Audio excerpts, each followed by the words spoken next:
It all started when I was 16. It was Halloween, and my friends and I all had a bit too much fun pushing each other to do something dumber and dumber.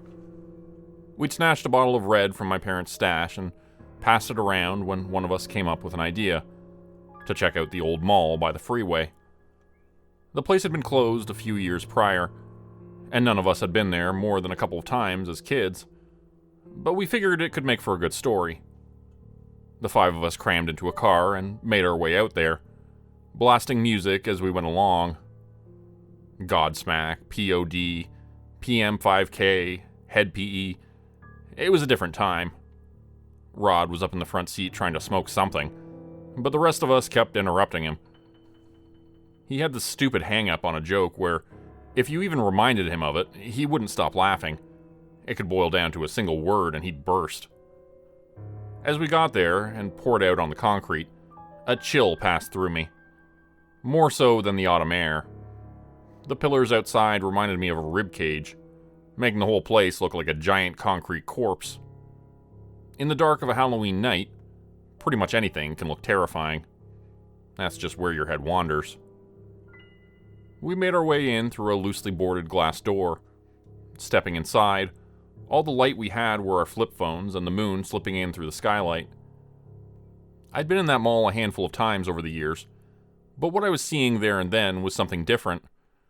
Without the people, and the ads, and the billboards, and the stalls, it was just a husk. Something left behind. Still, we found a bunch of stuff. There were still metal racks in one of the old clothing stores, which we could climb. There was a counter at the old sandwich place where we could pretend to take orders. There were windows to break in these huge empty spaces where our voices would carry all throughout the building. The only place that held some sort of reverence to us was the toy store on the second floor. That had once been the center of our attention. We were still just 16, and most of us remembered a time when we would beg our parents for a trip there. It had been the biggest toy store in our world, and there was always something new to look at. But seeing it then and there, it was just as dead as the rest of the place. Not even the sign remained. As the others made their way inside, I split off to take a walk, lighting up the hall with my phone. They mocked me on my way, saying whoever splits off from the group is always the first to die in horror movies. Hilarious. I went past what remained of the old stores. The gift shop, the flower boutique, the bookstore. I could almost see them, but only in my mind. Now it was all concrete and cheap sandstone tiling. The place wasn't even old enough to be dusty yet, remaining in this sort of space between living and dead, like a man on life support. It'd only take the flip of a switch and this whole place would come alive, ready to welcome people back. But of course, that wouldn't happen. Then, at the end of the hall, I came to a full stop. It turns out we weren't the first people with the idea to come here. There was a resting area in the far back, a sort of alcove. Benches sat around an empty space where stalls used to be, all centered around this massive red marble column. I called the others over. They had to see this. My voice easily carried all the way across the mall, and the others came running. Someone had been here. They'd flipped all the benches onto their backs and placed several pots and planters in a circle around the column. Hell, they even planted something. I could see little blue sprouts poking up. But the freakiest thing was the column itself. They'd taken the old mall posters and plastered the thing with them. These posters were just the picture of a smiling middle-aged woman, dressed in a sort of 50s attire. A generic yellow sundress with little white flowers on it. She also had the most generic stock photo smile you can imagine. On her right, on every poster, was a cartoonish speech bubble. They were just old sayings bordering on cliches. Like Mama used to make them. The more the merrier. Happily ever after. But the freaky thing was not the posters themselves, but what had been done to them.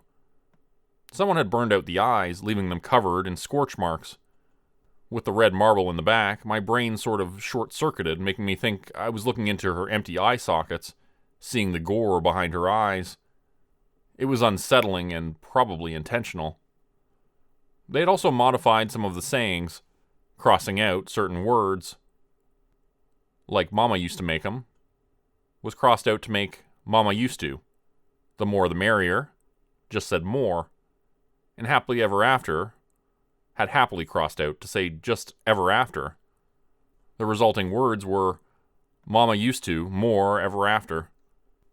It was unsettling. Some of us caught the Halloween vibe of it, thinking it fit perfectly with what we were up to. Others could sense it, like me, that this wasn't just a fun thing someone had done for shits and giggles. This was deranged. It must have taken hours to arrange this sort of scene, and we couldn't imagine a good reason to do it. "That's Lady Lockley," said Rod, pointing up at the posters. "I had a crush on her. Looks like my babysitter." "She's like 50. Still, got a nice rack." The others agreed. It was funny, but I couldn't bring myself to laugh. This felt like rot. In the same way that a corpse decays, this was the way old buildings decayed. It made me feel filthy, like I was some sort of bacteria, infecting this place and breaking it down, corrupting it, digesting it. I felt sorry for Lady Lockley. She deserved better. A happily ever after. Once we got bored of wandering around, we made our way back to the entrance on the other side of the building. One of the guys squealed in delight. He'd found a ball pit. Looking at it, it was clear that this thing wasn't sanitary. We could hear something moving in it. Probably rats. Part of the ceiling had collapsed, leaving a dead wire hanging like an open nerve, and the whole place was covered in a thin layer of concrete dust. "Someone's gotta go in," they said. "We ain't leaving until someone goes in." "Not me," I added. "No way." And that settled it. I was the first to decline, and I had to be the first to go in, no matter if I wanted to or not. The others grabbed me and pushed me into the deep end, face first. Plastic balls rattled against my ears. I was fully prepared to be drenched in rat piss and bites, but nothing happened. There was concrete dust covering my scalp and forehead, but apart from that, I was fine. It tickled my nose a bit. The pit was deep enough to reach about halfway up my body, but I'd sunk to the bottom. I could feel the rubber flooring against my cheek. The others were lighting me up with their cell phones. The lights coming through the balls made sort of a kaleidoscope of pastel colors, stretching the shadows out into long, distorted shapes. As I struggled to regain my balance, I fumbled around with my hands, trying instinctively to grab something. But instead, something grabbed me. It was only a silhouette, a face somewhere in the swirl of colors, the shape of a head with two holes where the eyes were supposed to be. It gasped excitedly. Even from a distance, I could taste the ammonia on its breath. Its icy fingers interlocked with mine, wanting to bring me closer. I recoiled, shaking my head. I think I let out a scream, but I don't remember doing it. My pulse shot through the roof as I forced myself back to my feet, scrambling to get back to the others. They were laughing their asses off, thinking I was just surprised. My head breached the surface. They were standing in a half circle, shining their lights at me. Of course, there was nothing in the ball pit. I wiped my dusty hair and prepared myself to drag one or two of them down there with me. But something in the air changed. Their faces went from gleeful joy to careful curiosity to worry. Turning back towards the pit, I could see why. On the side of every ball in the pit was an eye, lovingly hand-painted with a Sharpie. The others helped me up and tried to diffuse the tension with puns and jabs. It didn't take long for the chill to leave our spines, but it took me the longest. Looking down at my hand, I felt cold, like something really had touched me. Something just as real as that mall, and the people who'd invaded it. We left shortly after, taking the car back to town, blasting our music again. We filled the rest of the night with more stolen wine, games, dares, and laughs. But something in me had changed. I couldn't let go of that image of Lady Lockley and the red marble in the back of her head. Through every chuckle and every smile, that feeling held me back. Something had changed. Forever. That night, as I slept on Rod's couch, I watched the moonlight cast a shadow on the opposite wall. The cross of the window shaped the light into 4 perfect squares. As I lay there, half drunk and half sleeping, I imagined them as little television screens, each showing whatever came to mind. Old memories, dreams, hopes. But every made-up show I imagined always ended the same way, with the mental image of a middle-aged 1950s housewife, her dead smile, a southern drawl, and the red, infected cavity in her skull, where her eyes ought to be. The next day it all felt like a bad dream. Some of the guys were hungover, and most of us made our way back home to sleep it off. I didn't want to go home. My parents were so focused on my older brother at the time that they didn't care what I did. He was the one with the problems. I could get away with pretty much anything. Being gone for a day was nothing compared to a heroin addiction. Still, I had to get back home. Much like expected, my parents weren't around. They'd left a note to say that there were some leftovers in the fridge and that I could call them if I needed something, but that was it. I had never once called them on that number. Making my way up to my room, I stopped. We have these 2 windows at the top of the staircase with 2 knobs in the middle. For a moment, I imagined those 2 knobs as little eyes. I could imagine them blinking. All throughout the day and the next, this would become a repeating pattern. 2 coins on the counter would send a shiver up my spine. The rings of a scissor grip would make me think of those gaping eye sockets. 2 soda cans with their pull tabs standing at attention brought me the same image. Every combination of 2 circles, spheres, or rings, it all forced that image back into my head. That joyless smile of Lady Lockley, and her icy fingers interlocking with mine, bringing me closer. It came to a point where people started to notice. For example, when I had dinner with my parents, they had a beer each. The bottles were right next to one another, and the tops of the bottles formed these 2 holes. It took me a while to notice, but when I did, I couldn't stop thinking about it. It physically made me itch, and I had this intense need to separate them. Once I did, the 2 of them just looked at me. Not a word spoken. I tried to ignore it. I reorganized my space to make sure there was nothing around to remind me. But every now and then, there'd be something. It could be something as little as 2 people passing on the street, and their heads reminding me of floating eyeballs. But it got worse. Once, as I stepped out of the shower, I spotted myself in the mirror. Even seeing my own eyes looking back at me sent me into this spiraling anxiety. I could imagine myself eyeless, and with that infected red cavity in the back of my skull. I could see it. I could see it to the point where I convinced myself that it was true, that I had no eyes to begin with. My eyes would close and I couldn't bring myself to open them. I would try to pry them open with my fingers, kneeling on the cold bathroom tiles, but it wouldn't work. Nothing would. Come on, I'd try. Come the fuck on. But it just wouldn't work. It was so infuriating that it tickled the back of my brain into a joyless smile. The same kind of smile that Lady Lockley wore on those posters. No one else was suffering from this. I had no one to talk to, and no one would understand why I was feeling this way. It was impossible to describe, and to a group of guys who mostly talked about women and games, there wouldn't be much interest in mental health. So I decided I'd do something about it myself.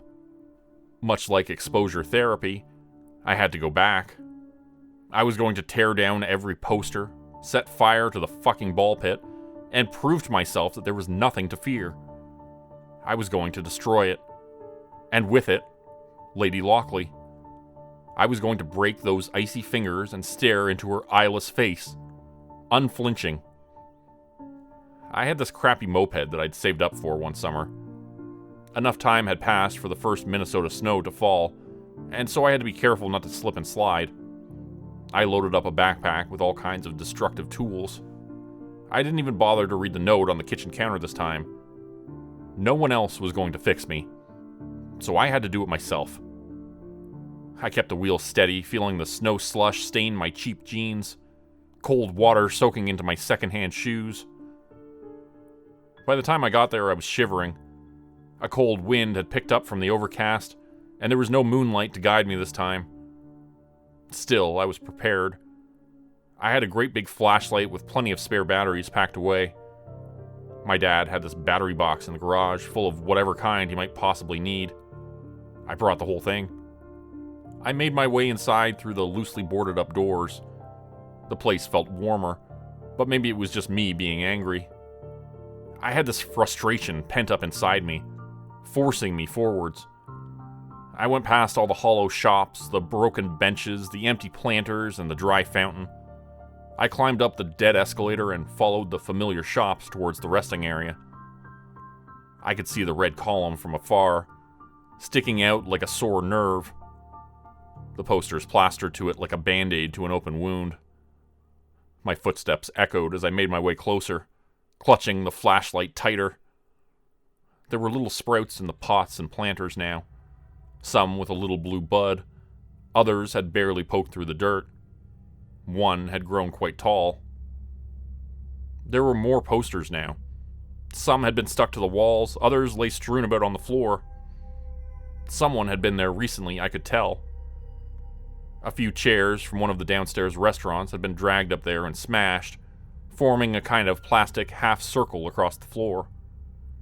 It didn't matter to me. This was all going to burn either way. I put down my backpack and brought out a bottle of gasoline. My dad always kept a spare can in the garage, but I didn't want to bring the whole thing, so I just filled up 3 plastic bottles instead. I unscrewed the top and just started chucking it at the column, tainting the posters. They were made with some kind of plastic that didn't react well to gasoline, making part of the ink melt a little, making Lady Lockley's smile into a frown, and then a garbled mess. I went all around the column, using 2 or 3 of my bottles. It was messy, and I got a lot on my clothes. I would have to wash it when I got back. My parents didn't ask a lot of questions, but if I were to come home drenched in gasoline, they might have something to say. As I finished, I put down my bag again, and got a hold of the lighter. One of those with a long neck for lighting fancy candles. I tried to wipe the gasoline off my hands, but doubt was getting to me. I didn't want to set myself on fire. Then again, this place had to die. For a brief moment, I got stuck staring at the posters. Even with the ink melting off, the holes remained. Dozens of empty eye sockets staring back at me, some with a barely human face attached. Some were relatively unscathed, still carrying the various slogans and sayings of Lady Lockley. There was even a fully intact Happily Ever After poster smiling back at me. I put away my flashlight, letting the darkness of the place overwhelm me. The overcast was doing me no favors. I held the lighter up, inched closer, and clicked it. A single light in the dark. But something was wrong. A chill worked its way across my right cheek, making me squint. Then a breath of air. The light disappeared, and my nostrils were assaulted by the sudden smell of ammonia. And right behind me, grazing my cheek, was something cold. Something that was gently placing its fingers on my left shoulder, inching up towards my neck. I bent down, snatched up my flashlight, and turned around. The cone of light swayed back and forth, finding nothing as I backed away. My feet were stepping on their own, seemingly out of my control. My lungs felt stiff, like I couldn't push any air into them. There were puffs of smoke with every little forced, panting breath. I wasn't alone. I didn't even think about how far I had backed up until my back hit the red marble pillar. I just stood there frozen. I could feel the eyeless holes turning towards me, judging me, waiting for me to turn around. Something was running down my arm. It made its way all the way to my fingers. I looked down only to see fresh blood. Droplets formed at the edge of my fingertips, pooling up and dropping to the floor. The back of my head felt wet. Same with the back of my pants and jacket. I carefully stepped away and turned to face the pillar. Blood. It wasn't just red marble, it was bleeding. The gasoline had made the posters slip off, falling to the floor one by one, leaving the pillar raw and unprotected. Little pools of blood ran across the floor. It was so quiet. Just little tips and taps of drops hitting the floor, mixing with the echoes of my breathing. I could hear the battery in the flashlight rattling as my hands shook from the cold. In the distance, a hiss. My ears honed in on the sound, a whisper coming from one of the nearby stores. Put them back. I just stood there trying to comprehend what I was hearing, what it was demanding. Then, from another store across the mall, a louder sound. Put it all back! And from a third store, an old fast food kitchen. Put me back! Looking down at the pools of gasoline and blood, mixing with the misshaped plastic posters, I shook my head. I didn't want this anymore. All the anger had turned to fear, and all I wanted was to grab my stuff and leave. I'm going, I said. I won't be back. There was no response. Just like back home, there was no one to listen to me. Maybe I was speaking to an empty room, making up stories in my head. I won't come back, I repeated. This is it. Fuck your stupid mall and fuck whatever game you think you're playing. I won't. I suddenly choked on my breath. I could see them in the distance. Human shapes stepping out of the storefronts. All with the same cheerful yellow dress. The same hair.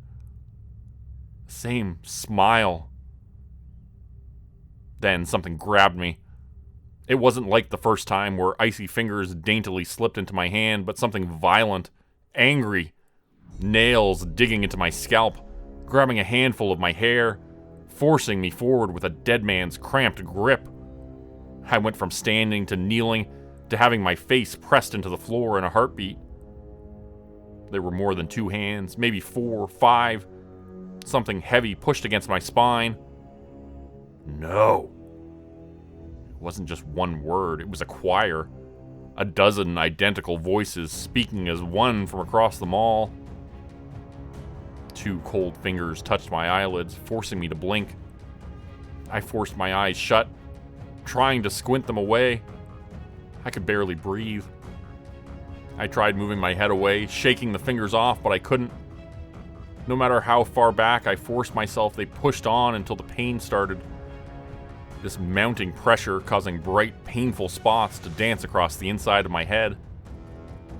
It was excruciating. I was panicking, trying to turn, but I couldn't. There was this raw, primal emotion bubbling inside of me, forcing me to scream. I begged and pleaded, but it was too late. I'd wronged them, and they were relentless. Had it gone any further, I'd be blind today, maybe dead. But it didn't. I heard distant footsteps approaching and felt the fingers slowly let up. Pressure released from my spine, and the hands holding me down loosened their grip. I slowly opened my eyes, blinking away the spots of pain, only to see a man. He had a flashlight of his own, casting deep shadows on his wrinkled face. He must have been in his early 60s and was dressed in some sort of maintenance getup. A janitor, perhaps. He walked up to me as the last hand let go and offered to help me up. I accepted it and got back to my feet. I didn't dare to turn around. I could hear them, feel them, smell the ammonia. Don't do anything stupid, he whispered. Give them a moment. We just stood there. I looked down, trying my best not to bring any attention to myself. At the edge of my vision, I could see flowery yellow dresses shuffle past me, back into the empty storefronts, back into the mall. He patted me on the shoulder and I looked up. The last silhouette slipped into an old outlet space, leaving the 2 of us alone. He got some blood on his hands from touching my shoulder and wiped it off on his legs. He stepped back to pick up something he'd brought. A stack of posters and a toolbox. Walking up to me, he had this almost apologetic look on his face. So she picked you too, he sighed. That makes, what, 4 of us? Using a bucket and still working hose in the back, we got enough water and soap to clean the pillar a bit. It had stopped bleeding, coagulated in a way. We ended up putting up new posters, still with the eyes burnt out. She likes them this way, he said. The kids always did this to the posters, long before this place closed. She thinks they're supposed to look like this. We spent some time collecting scrap and piling it into a circle around the pillar. That and drawing eyes on various white surfaces. She doesn't have any eyes of her own, so she needs us to give her some. We spent hours just walking around, touching up the place, watering the plants, cleaning up the gasoline. The Lady Lockleys seemed calmer. I could see them shuffling about in the back of stores, catching a reflection of their perfect teeth every now and then. Still, I couldn't shake the feeling that any threat to this place would have me swarmed. Do you have to do this? I asked. Like, often? Yeah, he nodded. What happens if you don't? I think you know what happens. At the end of the night, as I left them all behind, I saw a final swaying, flowery dress in the cracks of the wooden boards. Even now, I was being watched, judged, weighed. But for the moment, I was safe. At first, I went back once a week. Once I brought ping pong balls and painted eyes on them. They seemed to like that. Another time, I filled up the water fountain. The janitor would return at times too, bringing freshly printed posters and scrubbing the floor. No wonder it wasn't dusty. I tried to stop going back there, but it would just build this pressure in me. I'd feel her ire. I would start to focus on circles and spheres, as if my body was reminding me that I was being watched. I'd sometimes feel something cold at the edge of my vision, something icy brushing past my ear. It would put me on edge, as if expecting something to grab me at any moment, for that damned smile to come out of the dark and become the last thing I ever see. Places like this don't get torn down.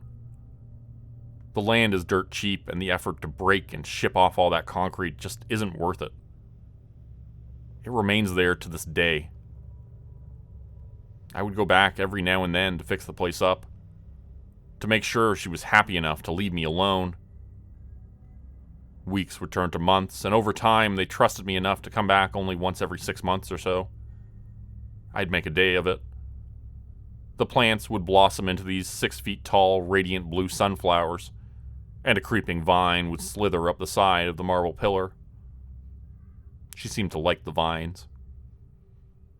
Sometimes there are new people. I really don't know their names, but we can kind of recognize each other at a glance. Some young, some old. We've tried to board the place up and to keep people out, but every now and then some smartass gets through. I don't think they all make it out. Some of the things I've seen over the years tell a gruesome story of their own. I'm in my mid-30s now.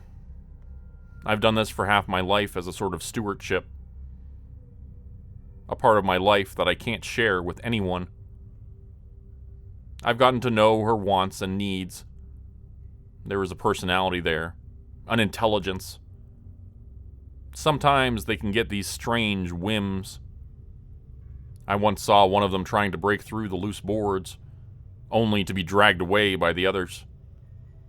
I've seen them gently caress the leaves of the sunflowers. I've seen them dance on tables, walk hand in hand down the empty walkways, and just once caught them staring up at the moon. I think she's like an immune system, like something remaining to stop the decay. This building has been closed for decades, but from looking at it, you couldn't tell. Most buildings that have been empty for that long, they just look weighed down and worn, but not the Deadeye Mall. It's still spry and waiting, as if expecting people to come back. And every now and then, they do. But it is a service I perform under threat of death, and to this day it terrifies me. While I'm not as bothered by circles or rings, I still have this feeling that I should be. Like I shouldn't be normalizing this. I shouldn't have to compromise to something unnatural and otherworldly. But I just don't know what the alternative is. I have this feeling that sooner or later, she'll turn to me dissatisfied. And that day she'll interlock her fingers with mine and drag me to a dark place I can't come back from. Ever after. Today's video was supported by patrons like Mark from Earth, Crimson Muse, Joy Burton, Diane Showers, Mark Sewall, Cheryl James, Pick Your Sticker, Teddy Dog, Clue 404, Mamakato, Dante Kincaid, Zarin Ray, Angela Donovan, Valerian50, Devin Kyle, Timothy Baird, Ajeti, Bert Turner, Bajani Espinal, Michael Pierce, Big Joe, Gary Harkonnen, LaDonna Spivey, Scott Tanaka, Tom Stewart, Sherman Davis, Bryce Shelton, Susan McClendon, Elise Batiste, Lisa and the Cult Jam, Open Circuit, Fabulavore, Raymond Jaggers, That Darn Fox, Raison Detra, Kai Gaming 99, Windy Burns, The Windigo, Michael Squishy Park, The Gemstar, Vault 77 Citizen, Puppy Dan, Clovis Wolf, Elder Jelm, Derek Prey, Elder Being, KC Hawaii, Rob T, Tragic Mermaid, Darren Fishnaller, Cloves Anoya Harris, Roe Underwood, Florida Man Luke, Bethany's Mom, Winter's Kiss, Sam Brook, The White Stag, Corgi Connection, No Name, Marta Cara, Professor Elm, Kathy Barrickman, Cybard Sands, Steve Hennessy, Melanie Sanders, and The Archivist. If you'd like to help support the channel, please consider joining my Patreon page at patreon.com/Jordan Group Horror. As a patron, you have access to bonus videos and content, as well as a Discord channel. You'll be credited at the end of every video going forward, and if you decide to stay for 3 months, I'll name a character after you, which will be featured in an upcoming Hollow's End story.